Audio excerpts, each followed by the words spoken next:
গরমে এক গ্লাস ঠান্ডা জল যেমন প্রাণ জোড়ায়, ঠিক তেমনি এক প্লেট লবণ মরিচ ঝাল দিয়ে মাখানো আমরা জিভে দিলেই মন সতেজ হয়ে যায়। প্রথম কামড়েই টকটা জিভে লাগবে, তারপর ঝালের ঝাঁজ আর লবণের স্বাদ একেবারে স্মৃতির দরজা খুলে দিবে।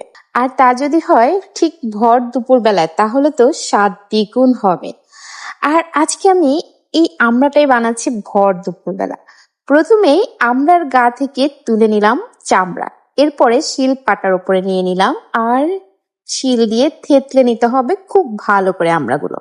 আমার সব আমড়াগুলো থেতলানো হয়ে গেছে। এবার এর মধ্যে ফেলে দিলাম স্বাদ মতো লবণ, দিয়ে দিলাম একটুখানি চিনি, এরপর ঝালের জন্য শুকনো লঙ্কা, আর ঝাঁঝের জন্য দিতে হবে কাসুন্দি। কাসুন্দি ছাড়া কিন্তু জমবে না একেবারে। এক ফালি লেবুর রস দিয়ে দিতে হবে চেপে চেপে।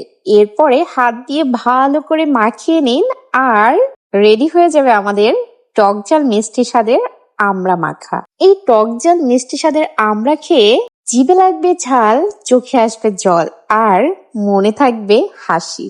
আর আমাদের ভিডিওটি যদি ভালো লাগে তাহলে অবশ্যই লাইক কমেন্ট শেয়ার হবে তাড়াতাড়ি। তো সবাই ভালো থাকবেন। আজকের ভিডিওটি এ পর্যন্তই। আল্লাহ হাফেজ, টাটা।